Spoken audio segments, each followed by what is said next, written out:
O que faz um bom episódio de JoJo? Essa é uma pergunta bem fácil de ser respondida. Lutas fodas, personagens fodas e momentos fodas. Então eu reuni 3 desses episódios que não fazem parte dos arcos finais e, na minha opinião, fazem isso perfeitamente. Em outras palavras, nesse vídeo a gente vai tentar descobrir como fazer um episódio de JoJo perfeito. Então, sem mais enrolação, vamos começar. Parte 3, Stardust Crusaders, Darby, o Apostador. Os Crusaders acabaram de chegar no Egito e estão indo atrás da mansão de onde o Dio está escondido. Até que eles encontram um jogador de pôquer que tem essa informação pra eles. E esse é um dos stands mais curiosos da parte 3, porque ele se baseia em ir derrotando seus inimigos um por um com apostas diferentes a cada vez. E o que torna ele muito mais interessante é que a lógica das batalhas não se baseia em realmente fazer a aposta correta, mas em conseguir trapacear sem ser descoberto. O que significa que ambos os jogadores sabem que o outro tá tentando trapacear, e o real objetivo deles é tentar descobrir como ele vai fazer isso, e não acertar na aposta propriamente dita. A lógica desse jogo bizarro de xadrez é muito inédita e se destaca muito dos outros inimigos que o Jotaro tem que enfrentar na parte 3. Isso adiciona uma camada ainda mais interessante para esse embate, já que nós não só queremos saber como os Crusaders vão derrotá-lo, mas como ele vai usar trapaças cada vez diferentes para ir derrotando eles um por um. Quando chega a vez do Jotaro, desde o começo da aposta, ele já começa o seu maravilhoso e genial plano para enganar o Darby. E sem brincadeira, a tática que o Jotaro usa nessa batalha é genuinamente genial. Ele começa narrando a ordem do baralho inteiro, das cartas que o próprio Darby embaralhou, o que começa a implantar na mente do Darby a noção de que o Jotaro tem alguma habilidade, alguma capacidade sinistra com as cartas. E essa jogada aqui é fundamental para que o plano do Jotaro funcione no futuro. Jotaro levemente quebra o dedo do Darby ao perceber que ele estava prestes a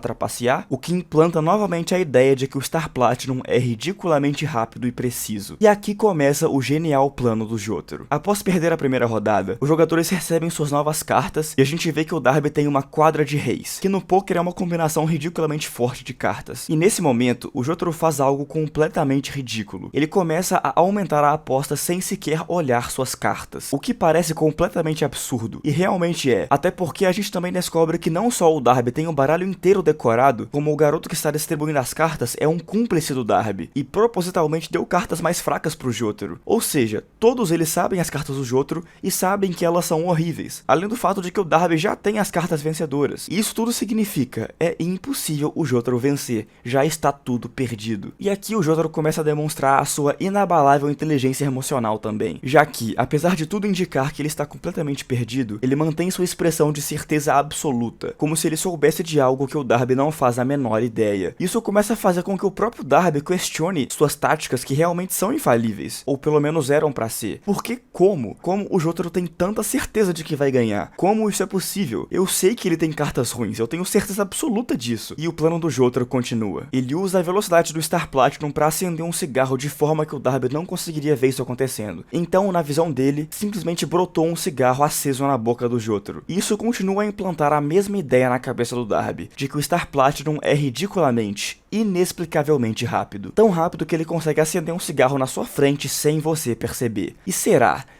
que ele é rápido o suficiente para trocar as cartas do baralho sem você perceber? Será que isso é possível? Se o Jotaro está tão certo de que ganhou ao ponto de que ele nem precisa olhar suas cartas, então talvez seja. Mas não. Eu tenho 4 reis, é impossível ele ganhar. É impossível ele ter trocado as 5 cartas sem eu ter percebido. Ele tá blefando. E aqui, de novo, Jotaro prova sua genialidade. Ele usa o Star Platinum para pegar um drink pra ele tão rápido que o Darby não poderia perceber. Então, de novo, na visão dele, simplesmente apareceu na mão do Jotaro um copo cheio de bebida, do nada. O que talvez signifique que o Jotaro possa ser rápido bastante para trocar as cartas. Como se não fosse o suficiente, ele aumenta ainda mais a aposta, envolvendo a alma da própria mãe. Ele faz isso para fazer o Darby ter ainda mais certeza de que as cartas do Jotaro são vencedoras, por mais que isso seja literalmente impossível. E nessa parte, ele força o Darby a apostar o segredo do stand do Dio. E aqui entra um possível ocorrido, uma possível coincidência que ajudou muito o plano do Jotaro. Como o Darby sabia que o Dio tinha o poder de parar o tempo, é possível que ele tenha deduzido que os stands do Dio e do Jotaro têm exatamente o mesmo poder, devido à conexão que eles têm da linhagem Joestar e etc. E parar o tempo seria exatamente o poder que o Jotaro precisaria para trocar as cartas sem ser percebido. Exatamente o poder que ele precisaria para acender o cigarro e pegar o drink sem o Dark notar. Exatamente o poder que ele precisaria para ler todo o baralho e decorar as cartas, como ele fez lá no começo. E o Jotaro provou múltiplas vezes que o stand dele é inexplicavelmente rápido. Ele se move tão rápido que é como se o tempo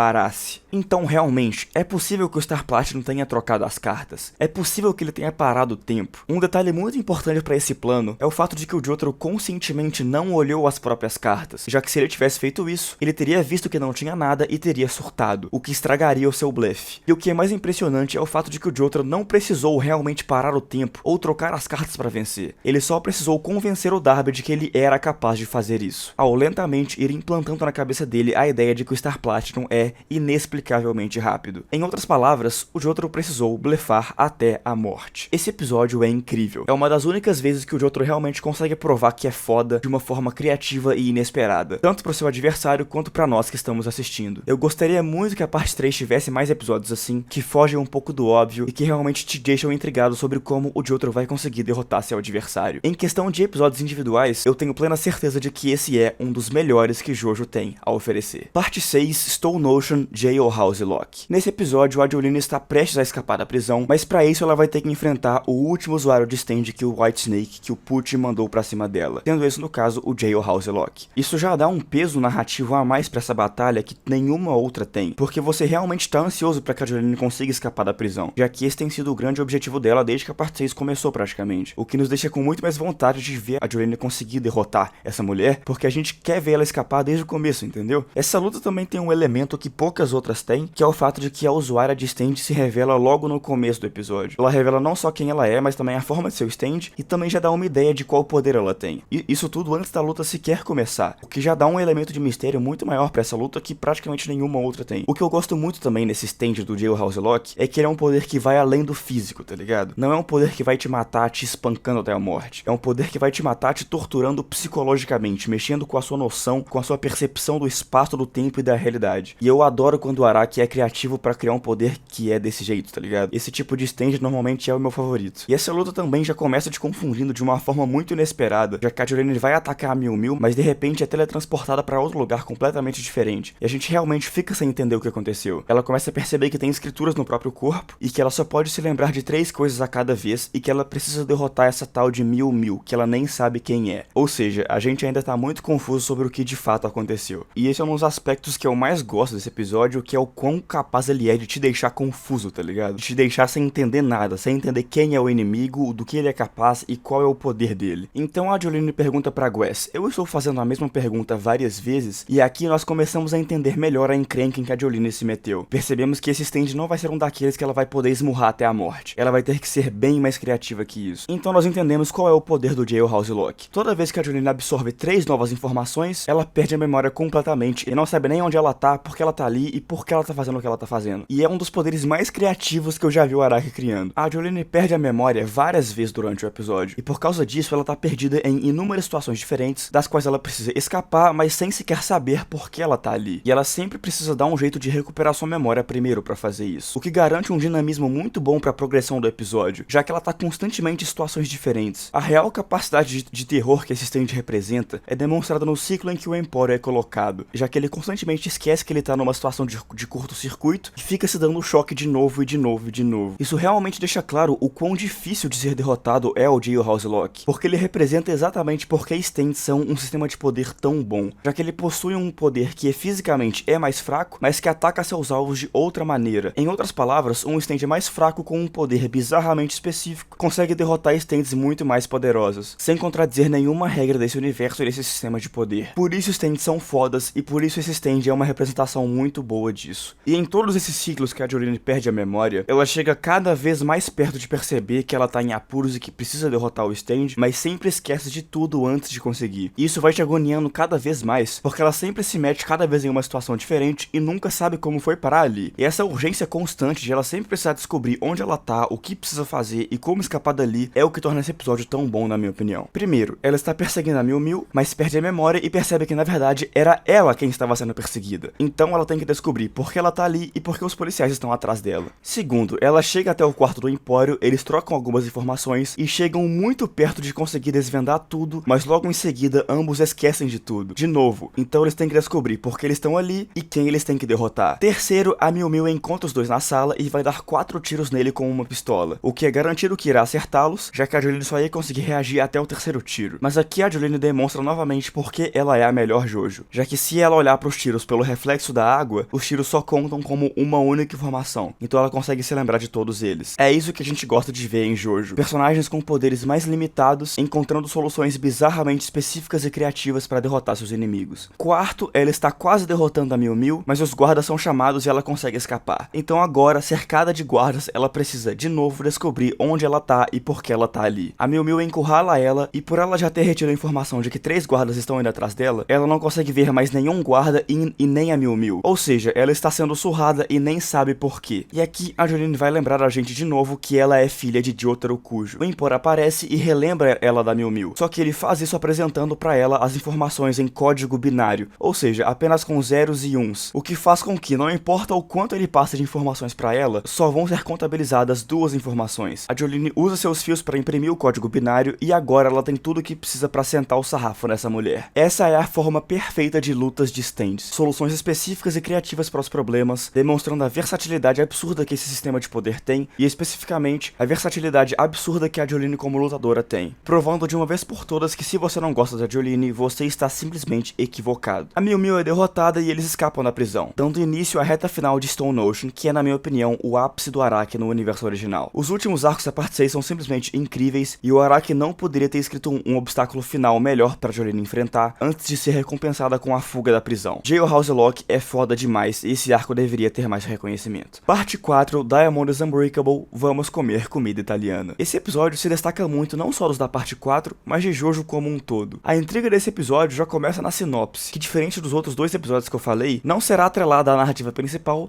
e não carrega nenhum peso significativo para a história. A sinopse é literalmente Josuke e Okuyasu vão comer comida italiana. Simples assim. Isso já é uma demonstração muito boa de o quão única e fascinante a parte 4 é. Eu já falei sobre isso algumas vezes, sobre como a ideia de juntar a bizarrice de Jojo com o gênero mais simples de Slice of Life é simplesmente genial. É uma das maiores sacadas que o Araki já teve em toda a sua carreira. E é justamente por isso que eu tenho tanto carinho pela parte 4. Eu amo essa atmosfera e esses personagens. Mas enfim, o que esse episódio faz muito bem é constantemente manipular as suas expectativas. Depois de assistir longos 48 episódios da parte 3, você já está muito bem treinado e sabe exatamente o que esperar de um episódio de Jojo. O protagonista vai encontrar algum novo personagem, obviamente ele vai ser algum vilão com um plano maligno pra matar a gangue, e no final eles vão descobrir isso e vão derrotá-lo. E justamente por isso, assim que o Josuke entra no restaurante, ele já começa a ficar suspeito e cauteloso com a comida servida e com o dono do restaurante, literalmente por motivo nenhum. Tipo, até aqui ele realmente não tinha nenhum motivo pra desconfiar desse cara, ele não fez nada de errado. Mas o Josuke já começa a ser cauteloso por nenhuma razão, além de que o Araki já sabe que você que tá assistindo já está desconfiando desse cara. Você já sabe que algo vai dar errado. Isso é quase que uma metalinguagem, quase uma quebra de quarta parede, como se o Josuke soubesse de algo que ele como personagem não devia saber. Mas as suspeitas que o Josuke já tinha, rapidamente começam a se provar como verdadeiras, já que a cada prato que o Okuyasu come, ele começa a ter uma reação alérgica cada vez mais bizarra. Primeiro, ele bebe da água mais molhada de todos os tempos, e a água é simplesmente tão boa que ele começa a chorar. Chorar tanto que seus olhos murcham e ficam parecendo uma sacola de mercado. E diga-se de passagem, eu acho que essa é a única cena de Jojo inteiro que eu realmente gargalhei. Tipo, dei risada alto. Sei lá, eu acho a performance do Okuyasu muito engraçada, somada com esse visual ridículo e essas entradas de calvície aos 17 anos que ele tem. Cara, sei lá, eu só acho engraçado. Mas justo quando você acha que deu tudo errado, tá tudo bem. O Okuyasu já está bem de novo e nunca se sentiu tão vivo. É a história te surpreendendo de forma bem inesperada. Depois ele vai comer um ratatouille, sei lá, e é o melhor prato que ele já comeu na vida. Até a história começar a te convencer de novo de que esse chefe é do mal. Os ombros do Okuyasu começam a descascar e você pensa, caraca, agora realmente fudeu tudo. Mas não, de novo, era um efeito temporário e tá tudo bem. O nosso calvo querido já está bem de novo. Depois ele vai comer um macarrãozinho que parece apimentado demais e ele odeia pimenta. Mas esse, por algum motivo, é completamente irresistível. E ele começa a comer o macarrão compulsivamente. Isso já é a prova suficiente de que tem algo mágico e do mal no macarrão, e você finalmente começa a ter certeza de que o chefe é realmente um vilão, mas depois ele só mostra que o macarrão era muito gostoso mesmo, não tinha nada demais, não tinha nada além disso. Enfim, esse episódio é extremamente simples, mas é um ótimo exemplo de o quão fácil é subverter as expectativas de quem assiste, ainda mais em uma obra tão formulesca quanto Jojo. O Araki sabe que você vai suspeitar de tudo que esse chefe faz, porque ele tem tudo pra ser um vilão, mas quem disse que ele é um vilão? Você não devia ter motivos pra desconfiar dele. E o Araki percebeu esse conceito muito simples e usou ele pra brincar com o que você espera que aconteceria o tempo inteiro. Toda hora você achou que algo ia dar errado,